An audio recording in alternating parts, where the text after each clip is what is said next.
여러분 미국에서 미국 사람들이 은퇴해서 나 가장 살고 싶어.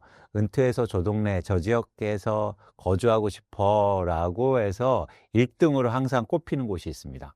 하와이가 아닙니다. 플로리다예요. 그래서 미국 내륙의 남쪽에 있는 일종의 이렇게 쭉 이따도 보여드리겠지만 이렇게 벌럭 튀어나와 있는 그런 플로리다인데 일단 살기 좋은 곳으로 꼽은 이유가 첫 번째는 기후가 굉장히 좋죠. 따뜻하고 뭐 바다도 있고 그래서 휴양 도시로도 사실은 유명한 곳이고요. 그리고 여러 가지 뭐 여건도 굉장히 좋은 곳입니다. 그리고 또 하나 굉장히 또 이점도 있어요. 뭐냐면 세금이 굉장히 낮아요. 그리고 뭐 예를 들면 상속세가 없습니다.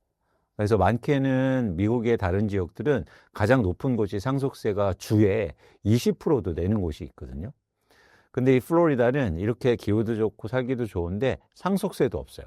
그래서 부자들이 굉장히 노후가 되면 이렇게 몰려오는 곳이기도 합니다. 최근에 그래서 2023년도에 이 사진에 보시는 것처럼 제프 베조스 아시죠? 아마존을 만든 제프 베조스가 플로리다에 이사합니다. 그래서 플로리다에 이사하면서 보시는 것처럼 이런 대저택을 3개나 사요. 엄청나게 막 집도 많이 사고 막 세금도 낮고 이러니까 살기도 좋고 이렇게 이사가 온 거죠. 뭐 예시를 드렸는데 이것처럼 사람도 많이 유입되고 그리고 굉장히 살기 좋은 곳이다 이런 말씀을 드리는 겁니다. 그러다 보니까 보시는 것처럼 전국에서 미국의 전역에서 이 플로리다로 막 인구 이동이 최근에도 굉장히 빠르게 일어나고 있습니다. 그래서 어디로부터 오는지 한번 볼까요? 1위가 뉴욕이에요. 2위가 샌프란시스코, 워싱턴, 보스턴, 시카고, 로스앤젤레스, 필라델피아, 시애틀, 하드포트, 샌디에고. 이게 어떻게 보이세요? 그동안 굉장히 살기 좋은 곳으로 알려진 대도시들에서부터 이렇게 오는 거예요. 이사를 오는 거예요. 플로리다로. 그러다 보니까 인구도 계속 증가하고 있고 뭐 이러고 있습니다. 그런데 이렇게 살기 좋고 인구가 이동하면 당연히 부동산은 어떻게 될까요?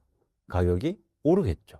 인구가 증가하고 집은 막 빨리 공급이 안 되고 또 한정돼 있으니까 마치 우리나라 강남 같은 느낌이 들지 않으세요? 모두 다 사람들이 살기 원하고 인구 유입도 계속되고 또 예를 들어서 막 부자들도 많이 살고 이런 지역입니다.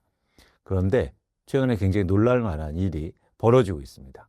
그 일은 뭐냐면 이거 보시는 것처럼 플로리다의 주택 가격이요. 조금 과장해서 말씀드리면 폭락하고 있어요.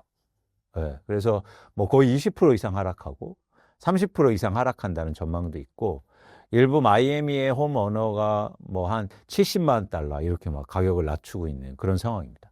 그리고 잘 거래도 심지어 안 되고 있고요.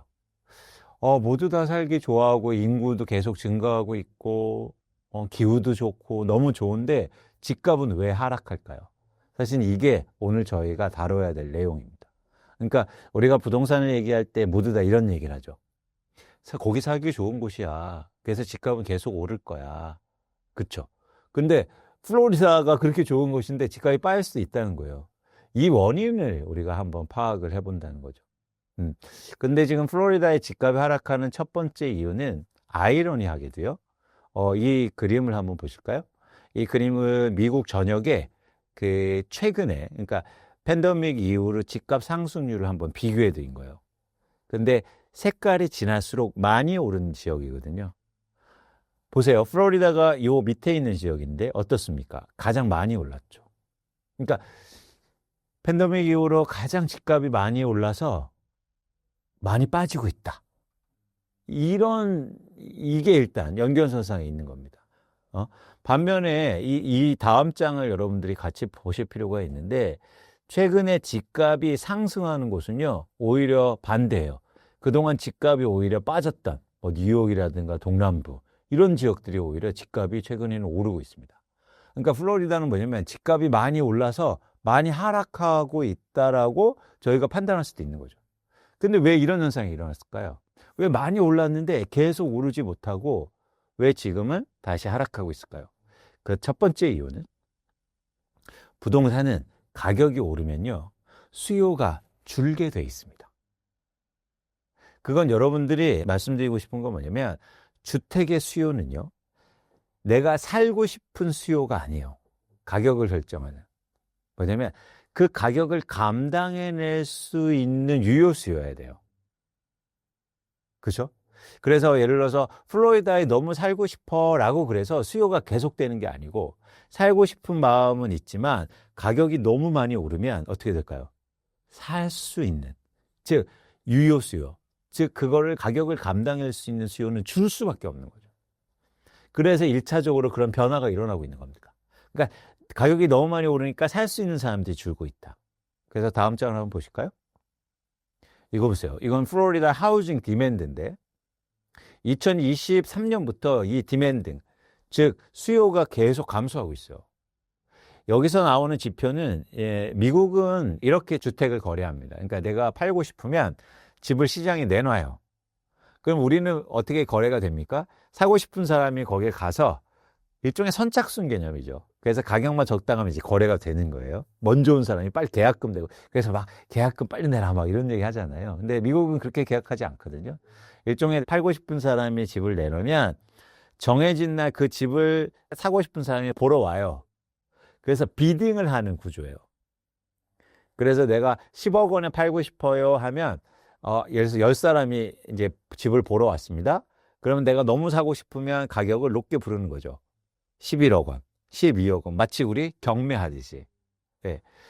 근데 왜 그 말씀을 드리냐면 여기에 나온 지표가 이제 퍼센트지인데 시장에 나와 있는 비드 프라이스보다 이 가격을 높게 내는 사람의 비율을 나타내는 거예요. 그러니까 이 비율이 높을수록 팔고 싶은 가격보다 높게 누군가 사갔다는 거예요. 그 얘기는 뭡니까? 누군가 수요가 많았다는 거죠. 경쟁이 심했으니까. 그런데 2022년도에 이게 40%에서 갑자기 10%대로 떨어집니다. 이건 뭐냐면 이제 수요가 줄고 있다는 거예요. 즉 10채 중에서 한 채 정도만 원하는 가격 이상에 팔고 나머지는 다 낮게 팔고 있다는 거예요. 그 이유는 수요가 줄고 있기 때문이죠. 그래서 이 비율이 줄어든 건 무슨 얘기다? 주택 수요가 감소했다고 생각할 수도 있는 겁니다. 이해하셨죠? 그런데 이 수요가 2023년부터 감소해요. 왜 감소했을까요? 말씀드린 것처럼 집값이 오르니까 이 가격을 감당해낼 수 있는 수요가 준 거죠. 그런데 흥미롭게도 수요가 주는 시점에는 가격은 하락하지 않습니다. 단지 거래가 안 될 뿐이에요. 싸게 안 팔면 가격은 안 하락하죠. 그래서 2023년부터 플로리다의 거래량이 줄기 시작해요. 수요가 없으니까. 그런데 왜 2024년부터 집값이 떨어지기 시작하냐면 이것 때문이에요. 보시는 거는 그래프는 뭐냐면 Change in Supply of Homes for Sale이요. 즉 무슨 지표냐면 집을 갖고 있는 사람들이 시장에 내놓는 매물의 양이란 말이에요. 근데 어떻습니까? 2024년부터 이 매물의 양이 증가하기 시작하죠. 즉 무슨 얘기냐면 가격이 올라서 수요는 감소한 상태에서 매물이, 즉 집을 갖고 있는 사람들이 내놓는 매물의 양이 증가하니까 집값이 지금 떨어지고 있는 겁니다. 자, 이 관계를 여러분들이 잘 아셨으면 좋겠어요. 자, 집값은요, 부동산 가격이 막 이렇게 변화합니다. 그런데 변화할 때 이 관계, 플로리다처럼 집값이 굉장히 빠르게 상승했으면 제일 먼저 나타나는 현상은 수요가 줄죠. 그래서 거래량이 줄어들어요. 그 다음에 이 상황이 지속되는 상황 속에서 매도 물량이 증가하면 집값은 하락이 본격화되는 이 구조가 사실은 이게 아무리 살기 좋고 아무리 인구가 많이 증가하고 아무리 세금이 없고 아무리 부자가 많아도 불가피한 변화라는 거예요. 그래서 여러분들이 이걸 잘 생각하시면서 과연 지금 대한민국의 집값은 어떤 상황인가? 지금 서울의 아파트 가격은 어디에 위치해 있나? 수도권과 지방은 어디에 위치해 있는가? 이거를 판단해 볼 필요가 있다는 거죠. 그래서 예외는 없다.